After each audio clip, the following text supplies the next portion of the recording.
I remember, you were going through your process in Costa Rica. You were holding your heart, feeling the pain in your body. There's this numbness to not feel. It's the same with having secrets in your life. At some point, they caught up. So it's the same with rejecting feelings. At some point, you can't. What definitely has an impact is you get ill. So the body has to eat all that numbness, pain, rejection, tension, stress, and then you get ill. Many illnesses are related to emotional stress or emotional overwhelm. I think there is one big reason why are we not feeling? We don't want to feel the pain. And now I started feeling and I felt the pain. Does it get easier? A little bit. Does the pain leaves? No, it doesn't. But what changes? I get more resilient and I learn how to deal with pain. I learn how to deal with disappointment. I learn how to deal with frustration. And this is educating myself to become more resilient.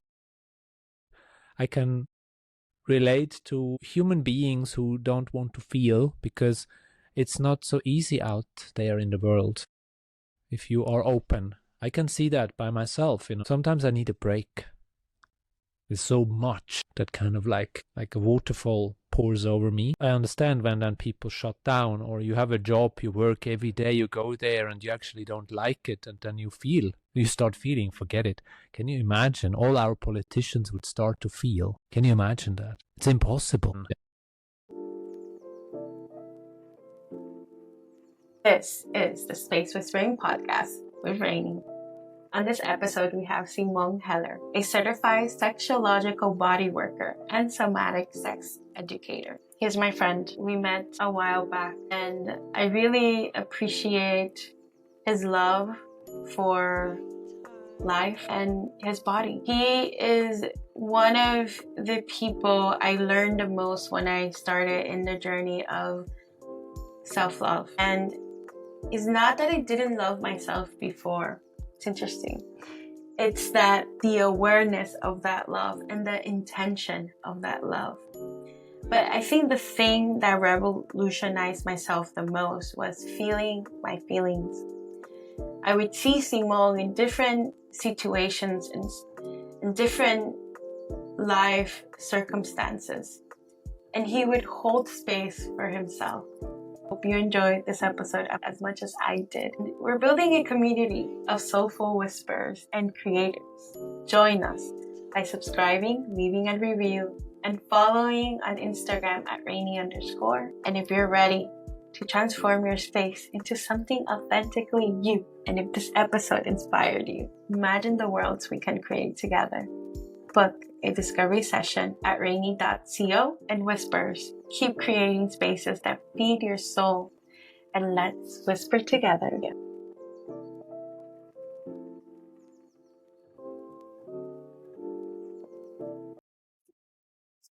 Hola, Simone. Hola, Rhayni. Hello. ¿Cómo estás? I'm very well, thank you. How are you? I'm good.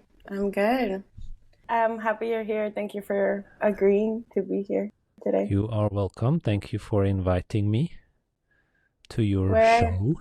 Let's whisper around. Ooh, let's whisper. So, let's whisper. What part of the world are you in today? Which part of the world? Yeah. I am very in the south of Africa, very close to Cape Town. And it's very windy today, so if you hear the back sound, it's actually not the ocean, because I'm also just right at the ocean, but it's the wind. Because the Cape, maybe you have been here, so you know it's very exposed to the wind, and yeah, today it's a bit windy. Mm-hmm. I saw your picture, so you went on a walk today already. Did I? Right? You sent the picture to the group, to our friend group from Costa Rica. Yes, you're right. I went for the first time. I came to South Africa the first time in 2020, and for the first time I went to the town called Table View. It's where you have this amazing view of this skyline of Lion's Head, Table Mountain and Devil's Peak, and it's like world famous. Yeah, I went there for the first time today, randomly, and I enjoyed it. Why randomly? I picked up something. I do some renovation. On my house, so Oh, I yes, went you there. bought a house. I was thrown off today a little bit, but it's all good. I'm with Simone Heller, and we're back. We are back on track. Bueno. Yes. Bueno. Continuar. Mucho. I can't believe you remember. The only word I remember you taught me was Tyson, and I think I even say it wrong. Yes, you Chaisa. still do. But it's also not a very nice word for all the German-speaking people who listen. It's Scheiße, but it's not really a nice word. So Exactly. So you and Gerhard taught me that word. Thank you so much. Okay. Yeah, while laughing at me, but I still tried. Who is losing it more? Who is using it more? I have you. No, I mean me and Gerhard. Oh, you. Definitely. What? Okay, bye. Simone Heller. So you are in South Africa, but you are not from South Africa. And we did not meet in South Africa, nor your other country. We didn't. We met in the beautiful part of the world, Central America, Costa Rica. And it's crazy because when I met you, I feel like it's going to be weird for me to say it, but you know, before and after Christ, before and after Simone. Oh my God. Yeah, now we're becoming very religious here, hey? It's my favorite topic. Saint Simone Heller. I mean, Simon was an apostle as far as I remember. Right. So it is quite close.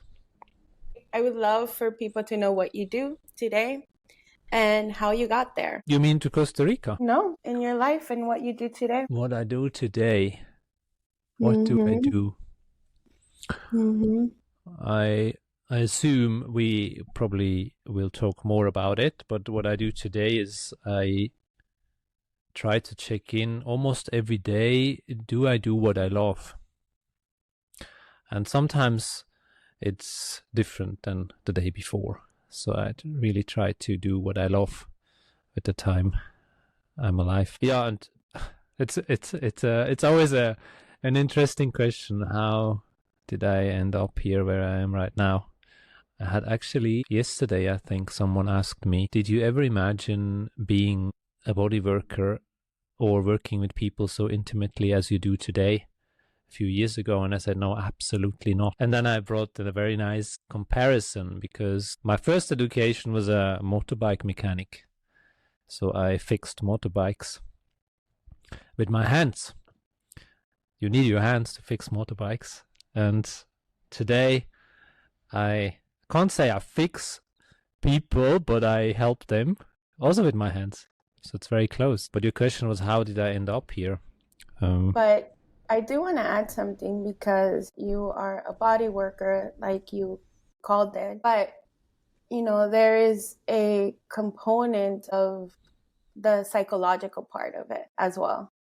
And, you know, through that, then it goes through the body, right? Or is it like a way of calming the mind to be able to connect with the body? I mean, there are different ways of body workers out there and different modalities.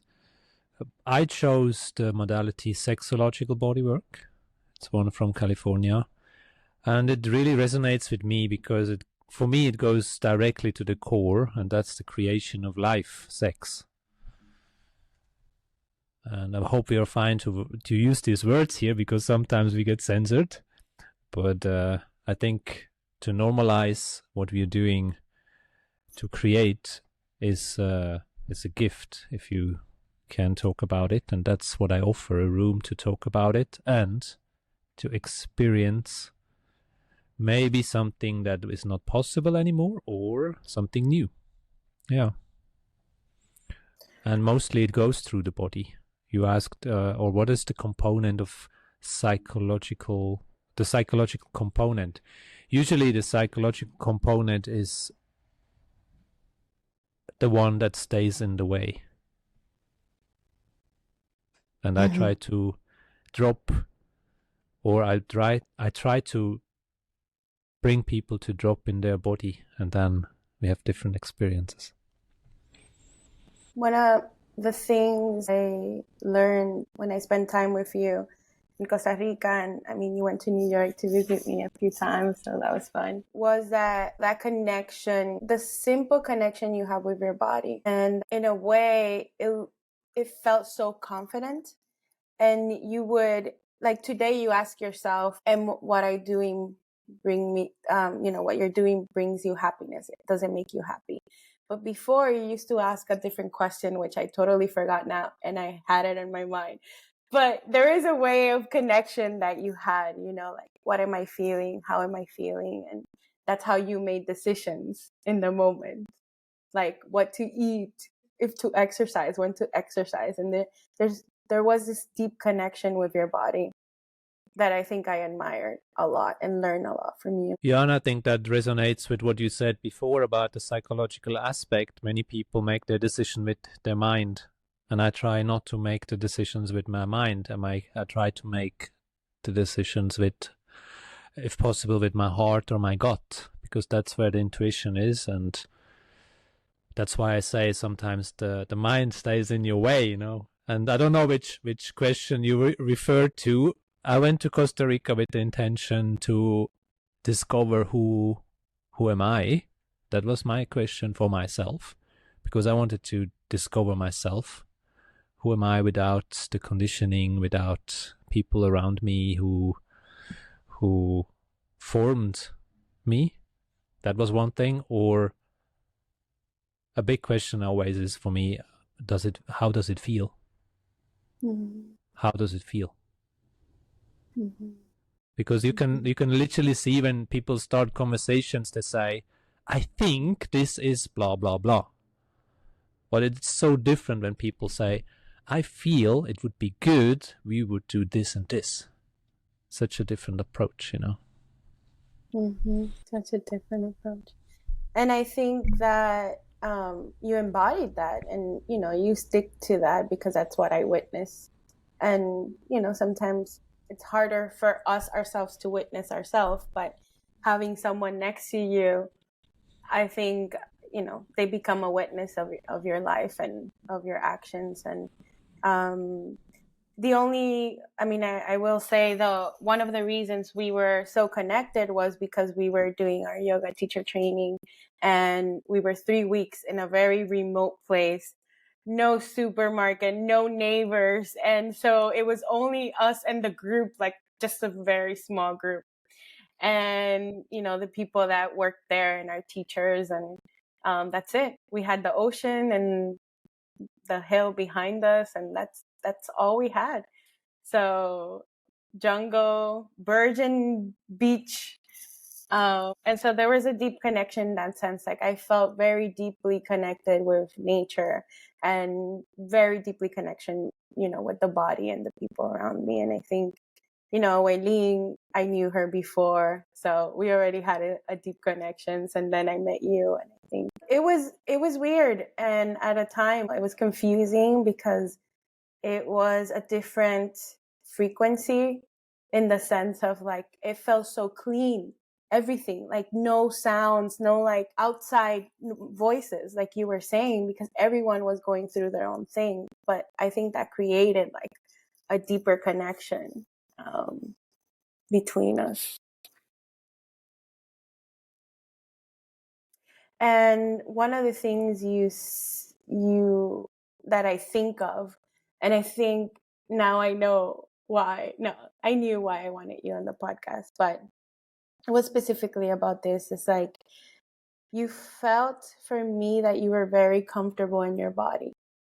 And recently I've been asking myself that question of what is space, right? And the podcast called Space Whispering, and it's about space and our surroundings and how it affects us inside and outside, bringing the component of design and wellness. That was the main thing. And then the other component was having conversations with people that I love, and they would stay in four walls. I was like, I want to spread that, and I want people to see the behind the scenes of people. And one of the things that I've been encountering recently, because I've been living a nomad life, was like, my home is my body. And so I'm in that journey, which started obviously in the yoga teacher training. I just didn't know it at the time because it wasn't my purpose or my intention. It was my intention to work with the body, but not at this level. So I said a lot, and I don't know if you have a comment, but if you do, please. No, I like to listen. I like to listen and to reflect back what we did and how we met, and maybe out of your sharing now comes up the question: what does it need? What space does it need that you can feel safe in your body? I think you left me now. We go with the flow. We go with the flow. A lot of unexpected things happening today. So, okay, we're back. What were you thinking? We're talking about the body and reminiscent of when we met. Yeah, well, you were sharing a little bit about how comfortable I felt in the body, and kind of like out of your sharing, the question that I heard is, what space does it need to feel comfortable in your body? Maybe that's a question. And for me, the simple answer to this is a safe space, because very few spaces are safe, or a lot of spaces are not safe. And I think that's a very important foundation for my workshops, to create a safe space. And I think I do that every day with me, to see what feels, again, what feels good and what feels not good. Yeah, I think that's the important question everybody has to answer for themselves. What makes your space safe? It's the house that's having issues. So I don't know if the issue is like general outside of the house, is a company, or it's just here right now in this moment while we're discussing the body as a home. Yeah. Let's continue. Simone, home, body as a home. What were you going to say? Body as a home. I feel like you embody that. I embody that. Mm-hmm. Okay, let's feel into it. Why do I embody the being home in my body? What comes up is, many times I hear people complaining about their bodies in very different ways. Whatever, can be size, can be is not working properly. And in my current training, there was a person complaining, or complained in the past, about his knee a lot, and his knee is not doing what it should do, And in the session itself, the person had the realization, I'm not giving my knee as much attention as I should give, and my knee is like knocking on the door and saying, hello, are you listening to me? And this realization was quite crazy for that person, because just ignoring makes it coming back more and more and more. And in that moment, he was like, oh my God, how can I be so rude to my knee and just not listen, and ignoring and pushing? And there are so many different ways of people treating their bodies, not sending so much love to their bodies. And I think that's something many people haven't learned. And it just resonated with me to find self-love in a way, and treating myself. Yeah, I don't know if that resonates in a way. That does. It gives me curiosity of like, when did that journey start for you? Like that self-love. And it took you to, you know, what you do today.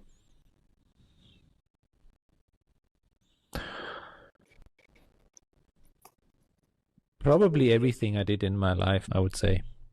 But looking back, connecting the dots makes most of the time it makes sense. I mean, a major impact definitely had in my life. I lost my brother, and that was a very blurry time in my life. I can't really remember everything. But one thing I remembered is he could not live. I mean, he didn't have the possibility to live longer than 11 years. And I said, okay, let's just squeeze the best out of life, what you can, because I can. And that definitely changed something. It didn't happen with 12 years. I was 12 at that stage. But at some point I was like, what is it what I want? And I was working in an office, as you know, for 15 years. And at some point I was like, it's just boring to seeing these white walls every day. I want to do something else. Just quit everything. Gave up my flat, gave up my car, left my country, and ended up in Costa Rica. And did the yoga teacher training, met you. Yeah, and of course then when you allow yourself to be connected to, you can call it whatever, the source, universe. For me, it's the universe, and letting spirituality play their games. I think then it starts become fun, in a way. And just recently, I asked myself the question: do I actually have any possibility of changing something in my life, or is just everything as it has to be in the moment, you know? And I can't answer that question of course, but I also don't have to. Is it me driving the car, or is somebody else anyway driving the car of my life? I don't know, but I don't care. I just do, and I make the best out of it. And it doesn't mean I also have not also my struggles or my challenges. Yeah. But most of the time, I can choose what I want to do. I think that's a strong statement you just said, because, you know, it's like, the word that I understand that is, we are co-creators. We are co-creators with the universe. And I think sometimes we can fall into the victim. And I know we all do. But when you go back to that, in a way, I choose as best as I can every day. I think that gives you the power back to you, knowing that you might be driving or someone else might be driving, but it's still, you know, it's your power, it's your decision. It's your free will. I think the only difference between driving your car or being driven, you know, autonomous cars, is how many times have you tried really hard to make something happen and it was just very difficult, and it maybe worked out at the end. That's one avenue. And the other avenue is how many times it just felt right and it was in the flow and it was easy. So sometimes you choose this avenue and sometimes you choose this avenue. And what I learned over the years is, if there is so much that it's just not flowing, I try to be a little bit more patient and see what happens. And patience is not really my strength. But I try, you know, and then at some point it ends up being completely different. And I think that's the beauty, because at the end it anyway comes out as it has to be. Yeah. I was gonna use the word stubborn, but I'm stubborn. Yeah. That's the word that came to mind. Could be true. Tell me a story why I'm stubborn. Tell me a story. Oh my God. Give it some content. Give me some content. I think it's like, I think, you know, I the thing that comes to my mind is your current wife. Like, she's your love, and you yeah, you were very stubborn in a way. Yeah, like that's what you wanted, for her to be your wife. And that's all that comes to mind. But I also think about your work, how you talked about your work, and like you always had this idea of what you wanted and you go for it. And for me it's like in a way like stubborn, like you just go at it until you get what you want, in a way. Does that make sense, or am I delusional? I mean, the whole life part is a different story than my you go for it and to do what you love or what you want. I I know know. we had conversations in the past about my wife. You disagree with my views, and but to see it like this is also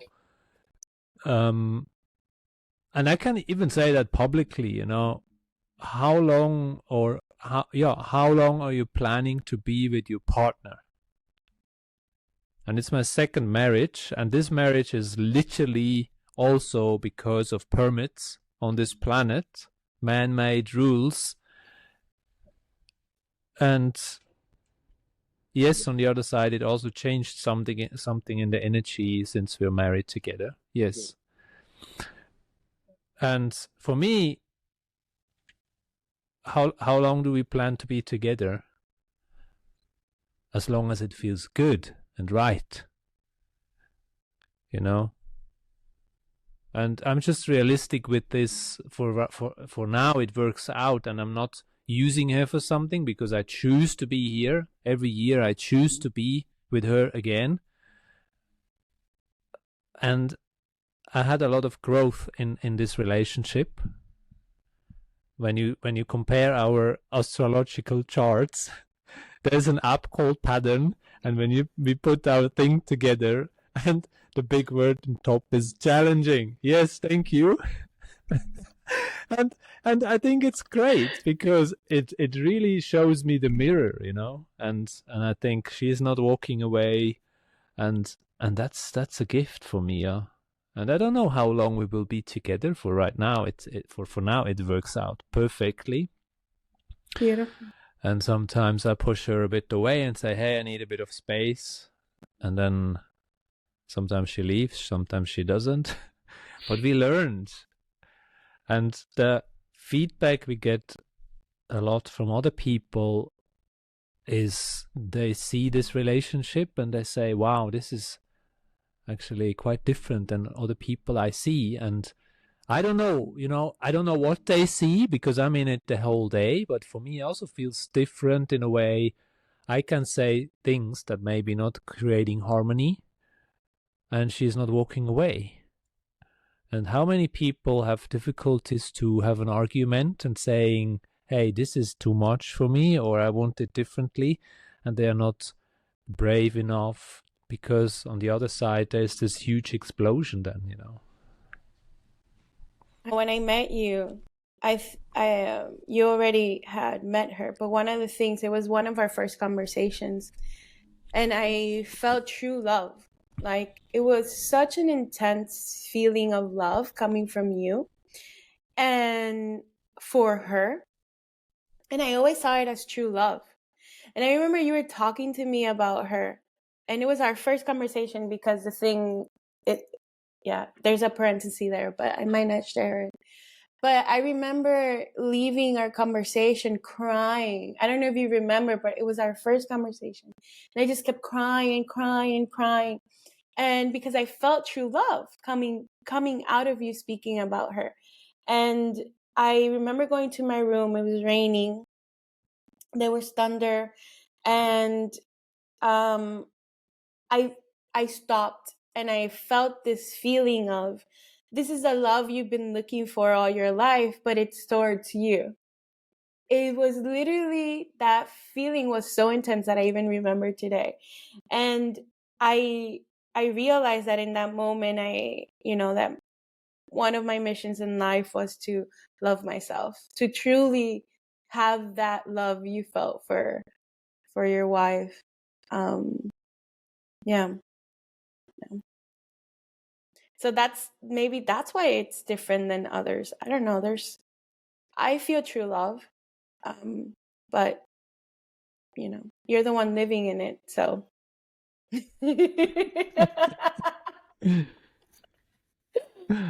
Yeah. Oh. Yeah, I mean, it's not my goal, but what I would like to embody is unconditional love. Whatever happens on the other side, I still stay in contact and love. Of course, if somebody hits me, if somebody is very mean to me, it's hard. But with her, I learned a lot to just stay in it and say, hey, okay, what is happening right now? Something is bothering you, or what is happening? And the fascinating thing is, it's funny. I talk to you and all these things pop in my mind. With this, I could go like 5 avenues at the same time. So I try to keep one straight thing that people actually can understand it. Oh my God, this is why we stopped talking in a way, because it's so intense. But yes, thank you for doing that. Yes. Yeah. It feels like sometimes, when people are familiar with spirituality, it feels like channeling sometimes. I'm not even talking. It's just like I'm voicing out what is just happening right now. Yeah, sometimes it feels like this. And now I'm completely lost now what I actually wanted to say. Love. Relationships. Love. Yes. Staying in it, making the decision to stay. Yeah, there was a podcast I was listened once, and the podcast was called The Full Fuck Yes, from a friend of Aubrey Marcus. And for me, I had this moment of like, yeah, why not? Just staying. Whatever happens. And yeah, I do it. But nothing crazy really happens. But there's a lot and that comes back to space whispering, Different spaces are created to be in it and to explore. Sometimes it's a space of not having a lot of intimacy in a relationship and see how does it feel not being intimate for a longer time. And sometimes it's the space about a lot of intimacy. And sometimes it's the space about fantasizing intimacy with somebody else and even mentioning it in a relationship and talking about it, because it probably happens to almost all of us, but nobody talks about it. Why not sharing it with your partner? So there are different spaces that you are kind of go through in a relationship, and I feel like it's really nice to share that with someone. What comes to mind is fear. One of the things you mentioned, I think that we fear feeling in general. Like, yes, I agree. And I remember, you were going through your process in Costa Rica. Obviously, you gave us a little bit of a background, and it almost felt like you were suffering, right?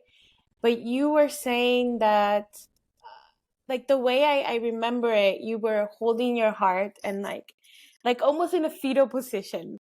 But that's the image I have, and feeling the pain in your body, and you saying something about feeling that pain.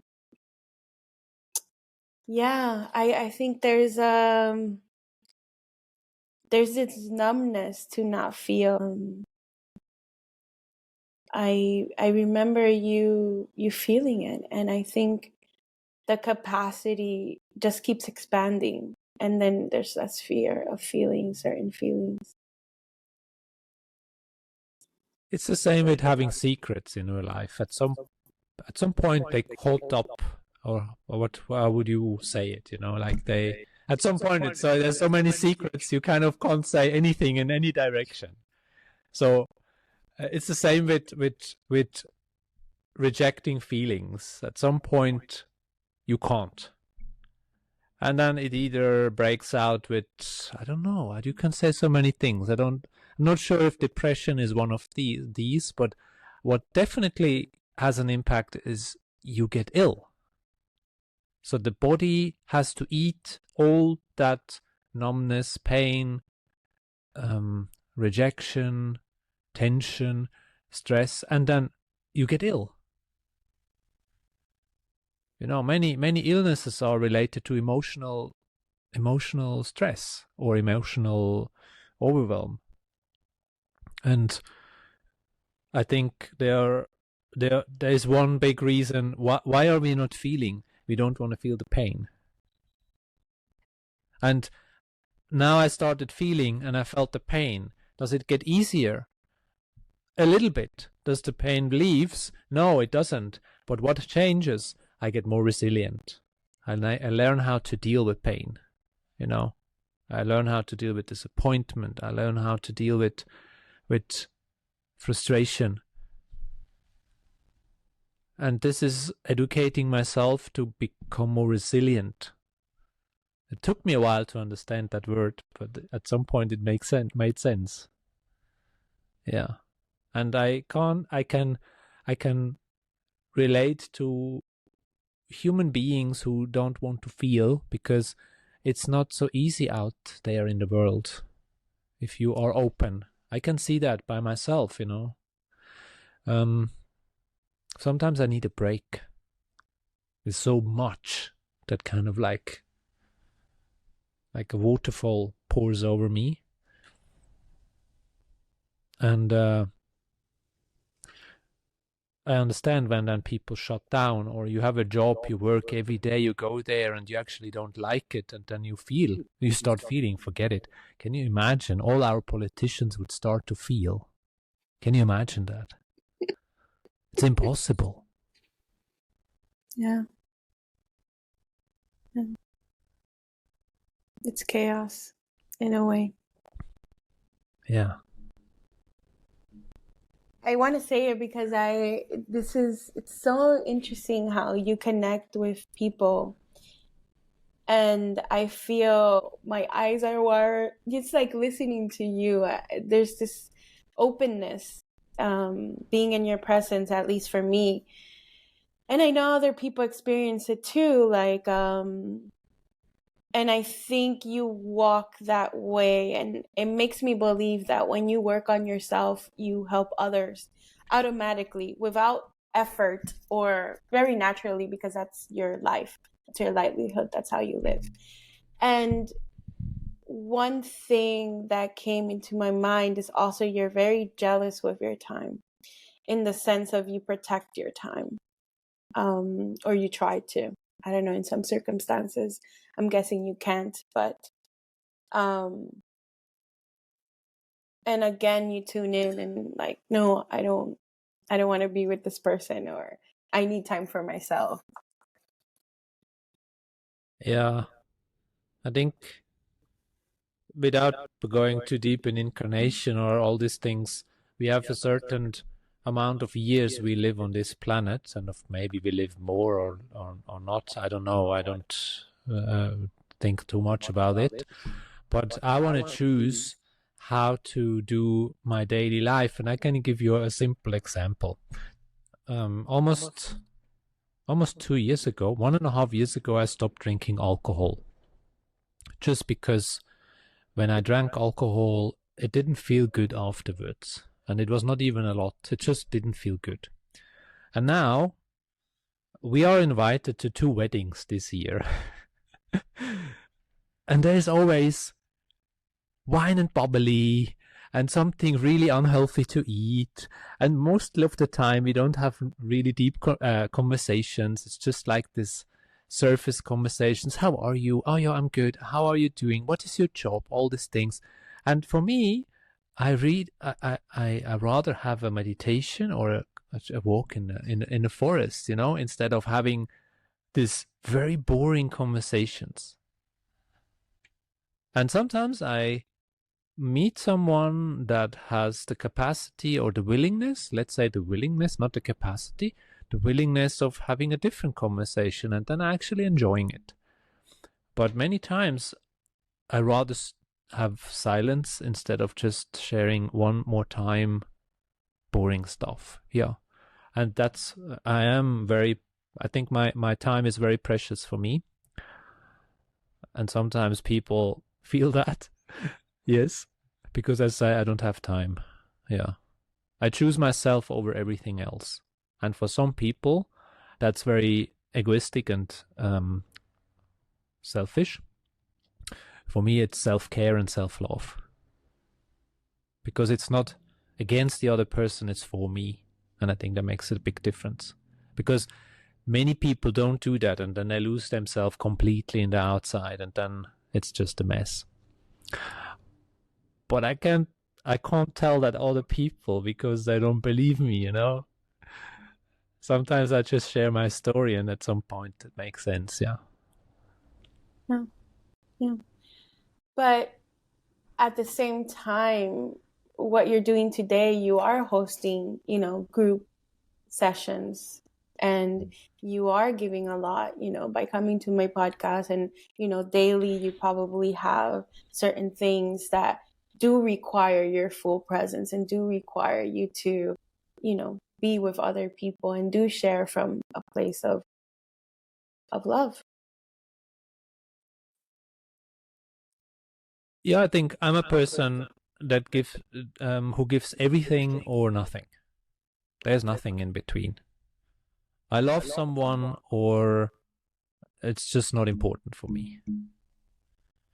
I think that's the essence of it. And when I host a training or I give session, then I'm fully there. I mean, I try to be fully there. I think I can hold presence. I can hold presence, and I'm fully there with that person in that moment, or with the group in that moment, because I love that moment. And afterwards I go home, and then I want to be with myself. Yeah. It's kind of like my gift to the world, or the gift to the moment of the group. And also this podcast. It was very special how we two met and the time we spent together. I have glimpses from our moments in your casita when we were sitting there, and there were silent moments because we kind of like fell asleep, or we were just like somewhere else in the jungle. And also sometimes we didn't use any words and we knew what we were talking about. We got each other. We did. It was a beautiful moment and magical in a way, our connection. And it scared me. I will say it scared me. Like one time, I remember you weren't in the jungle. I went back and you weren't there. And I was doing the silent sitting, which is 45 minutes. And I was sitting there and you came to my mind, and I had a little vision of you. And then I go to my casita and I see a text from you. And exactly what I saw in that moment was what you wrote in that text. And I started crying because I thought that was too weird, that I was weird, that everything was weird. And it's so interesting because next to me, my neighbor, she saw me. I don't remember how she saw me. And I show her the text, and I don't show her the text, obviously not. That's private. I don't show her the text, but I tell her why I'm crying, and she says, "Look, she's an artist from Canada, but very intuitive woman, and she says, I tell my daughters that is true communication. What just happened to you is true communication. We just have forgotten it. And it gave me this feeling of relief. And then I realized, it took, a year or two to understand it, even though she tried to explain it to me, that the simplest way for me to explain it is when you think of someone, your mom, your dad, or a friend, and then the next day they text you. It happens all the time. The thing in this moment is that I knew exactly what you texted. You know what I mean? That's what freaked me out, because when I think of other people, I don't think of what they're thinking or what they're going to tell me. And that's the connection I felt with you, which was very scary and, and not normal in a way. But that's why I value our time together. But there are special circumstances, though. Like I said before, we were in the jungle, no interruptions, and yeah. Silent sitting, very present in the moment, connected to yourself, can be very scary, yes.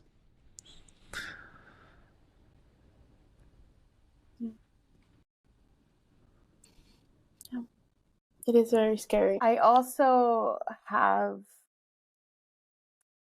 another question. So, what took you to be a body worker? What made you decide to do that and follow that? And before you answer, I have a parenthesis, because you also danced a lot. So you were already connecting with your body, or was it simultaneously? Like the dancing, the body work and all of that. Did it come together, or was it a process? Oh, the dancing came first, and then the body work. I was doing a lot of sport when I was young, and at some point I hurt my shoulder. I played volleyball, and I stopped playing it, and I changed to dancing. And it's something I can't explain.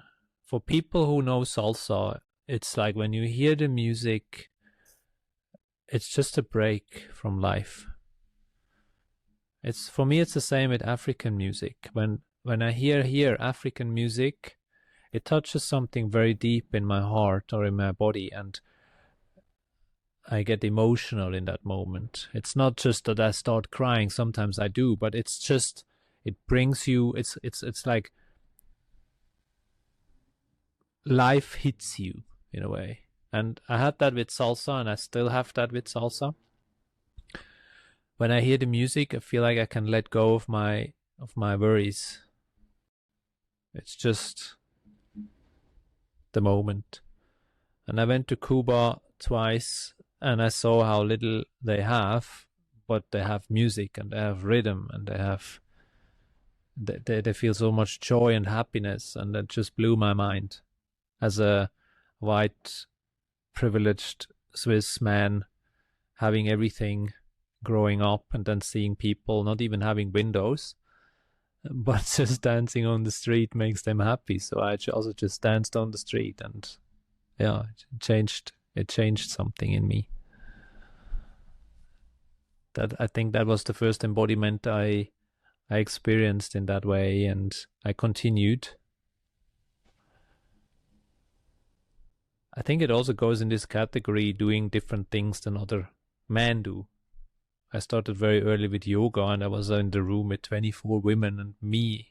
And I was like, oh shit, I distract them all, and I can't be there, and they can't be themselves because I'm there. And I actually enjoyed it. And in dancing, it was the same. My first experience with dancing was I went, when I was in school, to a holiday week. We could choose different topics, and I chose dancing. And I remember still like a line of 80 women and 20 men, and we were all completely overwhelmed. And they all wanted to dance. I was like, wow. Yeah, so I started dancing, yeah. And I mean, bodywork is a bit the same. A lot of women do it, and some men. male body beings, and I feel like I'm one of them. The bodywork found me through my ex-partner. She introduced me to this world through Tantra, and because I was always curious about sexuality and bodies and genitals and sex, I joined a workshop, and I had probably my craziest realization in that moment, what other people have when they also do their first workshop. And I stayed in it, and she, to a certain point, she supported me, and then it became a bit difficult because we all have our own stories. And on the other side, I just knew that something in this is very powerful for myself. And there is even the testimonial is in German, but there's a testimonial on YouTube. Why did you go to the sexological bodywork training? And I shared, so like naive as I was like, yeah, I wanted to learn something to help other people. But yeah, I discovered myself through it, and the helping other people became second. But today, of course, it's not second, it's like both in one. That's how I discovered bodywork, and then I just stayed in it. Yeah. Because something just felt very amazing. And I know it's a difficult topic to talk, like you said. Some people, there's words you can't say, there's words that you can say, and mainly in a podcast. But I think what you shared was beautiful and powerful, and it makes sense, you know? It makes sense why you would go to that route. And I also think that's one of the most powerful things I learned from you, apart from being in your body and feeling your feelings. I think it was that sexuality is not a sin, because I grew up in a very religious kind of environment. Not that my family was super religious, but like the environment I surrounded myself was very religious, and the body is almost like the sin. To get to God, you have to bypass the body. And so imagine growing up in that mentality, like the belief of sexuality being a sin, and that the body was a sin. It's not pretty. It's not pretty. Through nature is that I've been able to connect with the body, and movement like yoga, dancing, and friends. And I think that's one of the revolutionary things in my life. And that's why I say before and after Simone. Because you taught me that. You would laugh at me, by the way, when I would tell you stories, and you're like laughing and then, and through this laughter, it's like releasing this like heaviness, and this heaviness that I had. And I don't know, it's a journey, and listening to you speak after all these years, it's a daily practice. And I think that's a good reminder. Showing up for yourself every single day. Yeah, I think it's a beautiful thing. And I hope everybody, or let's say, I hope everybody wants to do that, showing up for themselves. But there's also a lot of conditioning. I discovered sexuality as a very powerful tool because I was banned very early in my social media profiles, years, because I was talking about stuff that was not appropriate, So I stopped sharing out there, because for me today it makes sense why I was censored and banned, because it's so powerful. And one of the practices we do in the training is called self-empowerment bodywork. We empower people. And that's not what the system wants. But I want that, I want to be surrounded by strong and powerful people. I love that, because we can create, we can change, we can do something for the good. Yeah. And with being an example of this, I think that's the start I can do. Start with yourself. I want to say thank you, Simone. Thank you for being you. Thank you for showing up as you. Thank you for holding space for me, not only today, but in my past, that past version of us.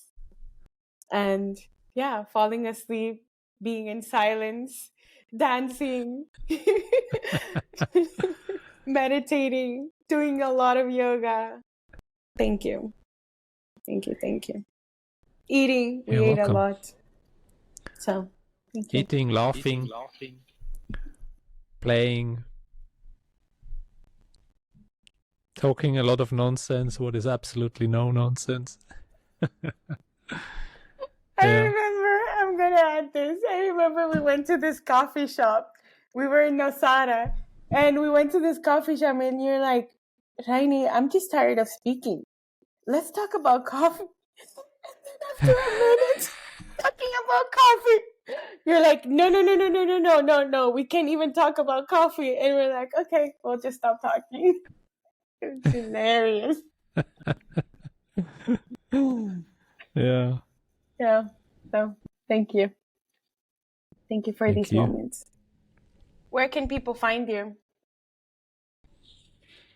There are two ways. This is my website is simonheller.ch or .com. Both works. That's like when you are in Europe or just generally want to reach out. And there is this beautiful brand we created in South Africa. It's called Touched. So if you go to the website and you put in touched.co.za, it's a simple but beautiful website. And I think the word says everything. I love it. I love this brand and I love what we do with it. And people can reach out there. We have also an Instagram account from Touch. They can find me there. And I love receiving emails. I love it. People can just write to me and say, hey, this and this. Yeah. So reach out. Thank you. Besitos. Thank you. Space Whispers. Thank you for spending time with me today. Your host, Rhayni, on the Space Whispering podcast. I hope today's episode gave you something to reflect on, inspire you, or energize you to create something beautiful. Help us grow this soulful community and spread the love by subscribing to the podcast, leaving a review, or sharing this episode with your community. If you're feeling called to transform your inner or outer spaces into a true reflection of you, let's connect. Schedule a discovery session with me at Rhayni.co or Instagram Rhayni_. What soulful actions will you take today? Keep listening to the whispers of creation and let your soul's magic flow into the world. See you soon. Besitos.